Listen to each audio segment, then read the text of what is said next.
Sir சொல்லுங்கள் sir. Nishanth, நான் இன்னைக்கு லீவு. உங்களுக்கு நான் நேற்று டாஸ்க் அசைன் பண்ணிட்டேன், முடிச்சிட்டிங்களா? சார் இப்போ தான் சார் வந்து உட்காந்துருக்கேன். ஓ அப்படியா, சரி டாஸ்க் முடிச்சு சொல்லுங்கள். எதாக இருந்தாலும் ஃபோனில் அப்டேட் பண்ணுங்கள். Okay sir.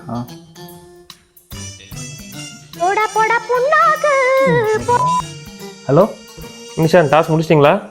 சார் இப்போ தான் சார் ஃபோனை கட் பண்ணீங்க நீங்கள். ஓ அப்படியா, சரி ஓகே கேரியும். லீவுன்னா அனத்தாமல் என்ஜாய் பண்ணுங்கடா. நொஜின்னு ஃபோன். ஹலோ நிஷாந்த், ஒரு மீட்டிங் ஷெட்யூல் பண்ணியிருக்கேன், அதை மட்டும் கொஞ்சம் அட்டெண்ட் பண்ணிடுங்க. சார் இப்போ தான் சார் ஒரு டாஸ்க் அசைன் பண்ணீங்க, அதுக்குள்ளே எப்படி? எல்லாம் உங்களால் முடியும் நிஷாந்த், பண்ணுங்க.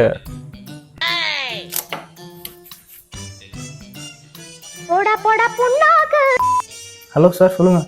நிஷாந்த், உங்கள் ஜூனியர் கீதா ஏதோ எக்ஸ்பிளேஷன் பண்ணியிருக்காங்க, அது என்னன்னு கொஞ்சம் பார்த்து டெலிவரி பண்ணிடுங்க. சார் இப்போ நான் டாஸ்க் பார்க்குறதா இல்லை மீட்டிங் அட்டன் பண்ணுறதா இல்லை ஜூனியர் எஸ்கலேஷனை பார்க்குறதா சார்? நான் பார்க்கணும் நிஷாந்த். இப்போ நான் லீவ் போட்டு இதெல்லாம் டிஸ்கஸ் பண்ணலையா? அதான் நானும் கேட்குறேன். நிஷாந்த் இல்லை சார் நான் பார்த்துறேன். லீவ் போட்டு வேலை பார்க்குறதுக்கு எதுக்கு லீவ் போடுறேன்?